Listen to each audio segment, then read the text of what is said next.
Oui, bonjour. Aujourd'hui à l'Urbain, nous sommes à la conférence de presse pour le lancement du Festival international de musique actuelle qui se tiendra à Victoriaville, on le sait, du 14 au 17 mai prochain.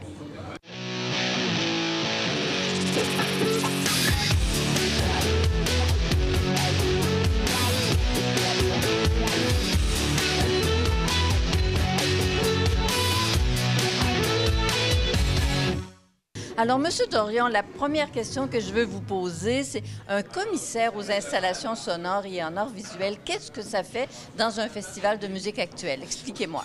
Je vous dirais que le commissaire, c'est un peu l'équivalent au théâtre, au metteur en scène. Donc, c'est lui qui va décider de la direction que l'événement va prendre.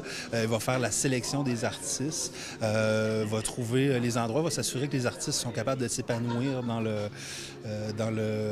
la mise en place. Donc, moi, je m'occupe, c'est ça, du volet installation sonore, un volet qui existe depuis maintenant 6 ans. C'est ma cinquième année en tant que commissaire. Et cette année, pour la première fois, je suis commissaire aux arts visuels. Donc, j'ai eu la charge de trouver un artiste, voir en sorte que l'exposition se passe bien. Voilà. Mais justement, comme ça fait 6 ans qu'il y a des installations sonores, qu'est-ce que ça apporte au festival, ces installations-là? Qu'est-ce que vous recherchez avec ces manifestations-là? Alors, le but premier des installations sonores, c'est d'un développement de public, en fait, hein, je vous dirais.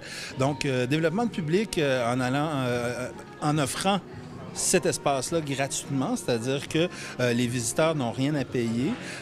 C'est dans l'espace public, donc on est dans un parc. Le promeneur qui, pas nécessairement s'en aller écouter de l'art sonore, il se trouve à être confronté, et de façon très joyeuse en fait, et confronté de façon joyeuse à des expérimentations sonores. Donc, je vous dirais qu'en premier lieu, c'est un développement de public.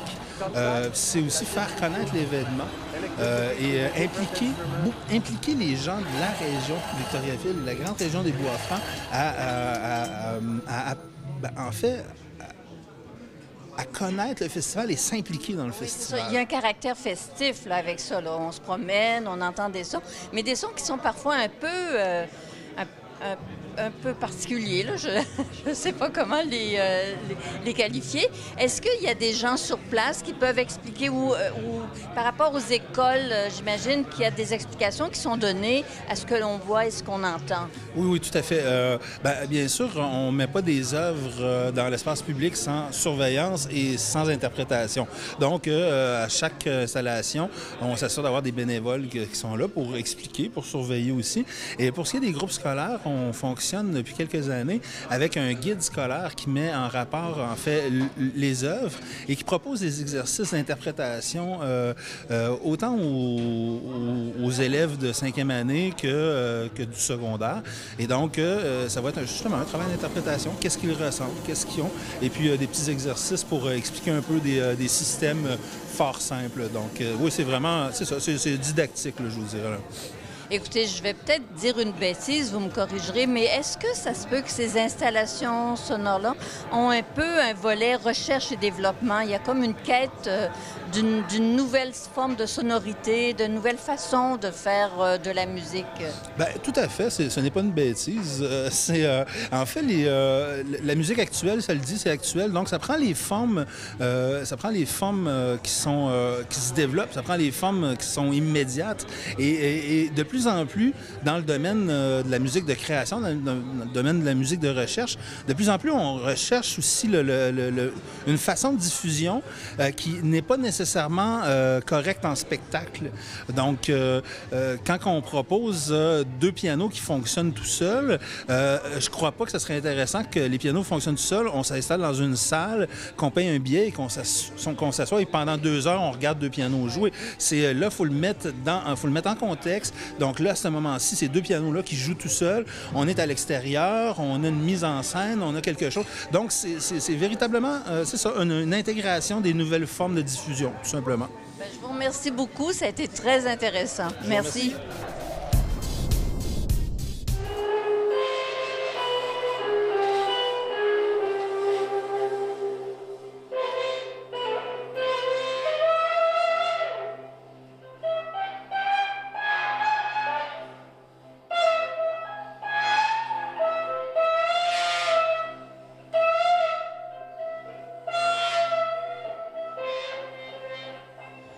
Bonjour, Monsieur Levasseur. Oui, bonjour. Bonjour. Alors, Monsieur Levasseur, la première question que je brûle de vous poser, c'est qu'est-ce que c'est que la musique actuelle? Non. Mais bref, brièvement. Je ne répondrai pas. Parce qu'on entend musique contemporaine, on entend musique actuelle, on pense à musique d'aujourd'hui, bien sûr, le jazz, le rock, la pop, etc. Mais qu'est-ce qu'il y a de supplémentaire qui fait qu'on dit « Ah, ça, c'est un spectacle de musique actuelle ». La musique actuelle, c'est une musique qui recoupe tous ces genres-là, je dirais. Là. Une musique actuelle pure, là, il y en a déjà eu des sections dans les magasins de disques, là, il y a une dizaine d'années. Le terme était plus populaire, je dirais, que maintenant. Mais le terme a toujours voulu être inclusif. C'est une musique qui est inclusive. C'est une musique qui est influencée par beaucoup de genres musicaux. Ça peut être du folklore, ça peut être du rock, comme vous dites. C'est une musique qui est à l'écoute des nouvelles tendances, des musiques électroniques et tout ça. Donc, le Festival de musique actuelle, c'est un événement qui se veut un échantillon des nouvelles musiques, vraiment. C'est pour ça qu'on a pris ce terme-là au tout début, pour justement ne pas avoir des frontières, des barrières. Là. On ne voulait pas être un festival de musique contemporaine, on ne voulait pas être un festival de rock ou de jazz, mais qu'on puisse piger un peu dans tout ça. Puis ça a été vraiment, avec l'évolution de la musique, vraiment une tendance actuelle, je dirais, que de mélanger les genres. Il y a des musiques comme Jean de Rome qu'on présente en soirée d'ouverture. Il y a des bouts de sa pièce va être très jazz, très électronique, d'autres très rock par bout parce qu'il va inclure 20 musiciens. Et de ces 20 musiciens-là, il y a des instruments acoustiques, il y a de l'électronique, il y a des... Il se sert de tout son ensemble et il fait une musique qu'on va appeler musique actuelle. Bon. Mais je voyais, par exemple, dans la programmation que vous avez un artiste qui utilise dans son band des instruments traditionnels japonais. Je pense le pipa, je ne sais pas si c'est masculin, le pipa chinois, c'est chinois. Bon, alors c'est vraiment deux types de musique là, qui sont comme aux antipodes. Donc, il y a une volonté de faire quelque chose qui est très nouveau, mais qui peut aussi, d'une certaine façon, être un peu choquant là, pour les gens qui... choquant. Pas nécessairement dans le sens agressif, là, mais dans le sens qui bouscule les... Oui, c'est ça. Qui bouscule, oui, parce que justement, ça n'est un exemple. Le concert d'ouverture, Jason K. Wong, qui est déjà venu à Victoriaville d'ailleurs, il y a une dizaine d'années, il nous présente 8 musiciens, très jazz, mais avec des instruments et des musiciens chinois traditionnels. Donc là, il y a ce mélange-là que je vous dis. Puis les gens vont écouter ça, puis ils vont... Bon, c'est-tu du jazz? C'est-tu de la musique folklorique? D'habitude, quand on ne sait plus qu'est-ce que c'est de la musique actuelle. OK. Écoutez, et quel genre de public? Votre public le plus fidèle, c'est des gens qui viennent d'ailleurs? C'est des gens de la région? Il y a des gens de la région aussi. Là, le festival est vraiment... en changement avec le circuit des installations sonores. Je pense que là, il y a un mélange qui se fait qui est très intéressant parce qu'il y a plus de gens de la région qui participent à ça. Il y a des enfants, il y a des groupes scolaires qui viennent.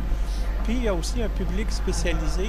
Le public qui vient en salle participe aussi, mais il y a un public québécois qui vient seulement pour les installations sonores en dehors de notre région. C'est surprenant. On est en train de créer vraiment quelque chose d'unique à Victoriaville avec ce circuit-là. Les concerts en salle, c'est un tout, ça se complète très bien. Je pense que l'initiation au festival va se faire pour beaucoup de gens par le circuit des installations sonores parce que c'est pas agressant, c'est gratuit, c'est accessible.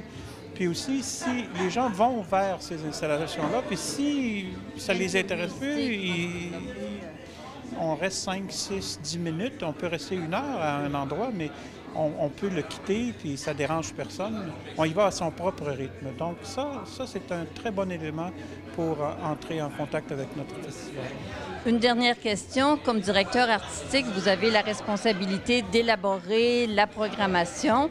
J'imagine que dans votre programmation, vous avez aussi des spectacles qui sont plus grand public, qui sont plus...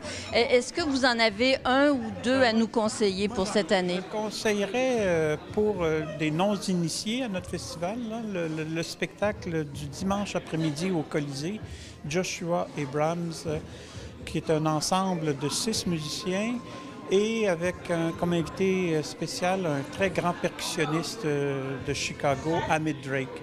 Et là aussi, il y a le mélange des genres. C'est une musique qu'on va dire world music, la musique du monde, musique africaine et tout, beaucoup de rythme, beaucoup de percussions, musique jazz, puis avec un batteur, puis un guitariste rock.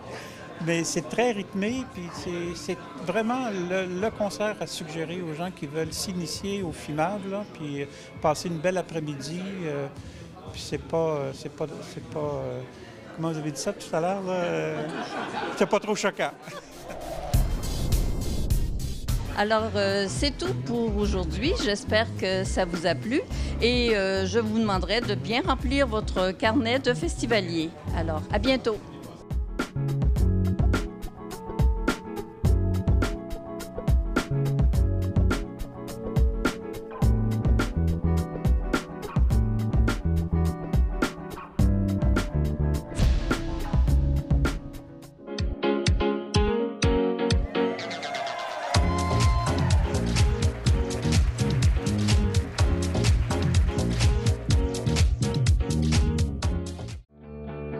Parce que j'ai le goût d'avoir du plaisir, d'avoir des amis avec qui je peux triper, puis avec qui je peux me sentir bien. Parce que je veux pas inquiéter ou décevoir les gens que j'aime. Parce que j'ai le goût d'être fière de moi et d'avoir l'estime des autres. C'est pour ça que Moi, j'investis dans mes passions. pas besoin de drogue pour être entourée. Avoir des amis. et te sentir à ta place. Pour avoir l'estime des autres, ça prend d'abord l'estime de soi. C'est pour ça que moi, j'ai choisi d'investir dans moi. C'est pour ça que je choisis d'investir dans moi. Si t'as peur de dire non, puis que tu dis oui juste pour pas décevoir les autres, La personne que tu vas décevoir, c'est toi. mais la personne que tu vas décevoir le plus, c'est toi. Parce que même si t'as l'impression que consommer peut être la solution à tes problèmes, Ça ne l'est pas. dis-toi que consommer est souvent la source de tes problèmes. L'important pour garder l'équilibre, c'est de te défouler, de te dépenser puis d'investir dans des activités qui ne mettront pas ta santé en péril. Alors, investis dans tes passions. Alors, investis dans tes passions. Ma passion à moi, c'est la danse. La tienne, c'est quoi? Me tenir en santé. La tienne, c'est quoi? C'est de faire rire les gens. Toi, c'est quoi?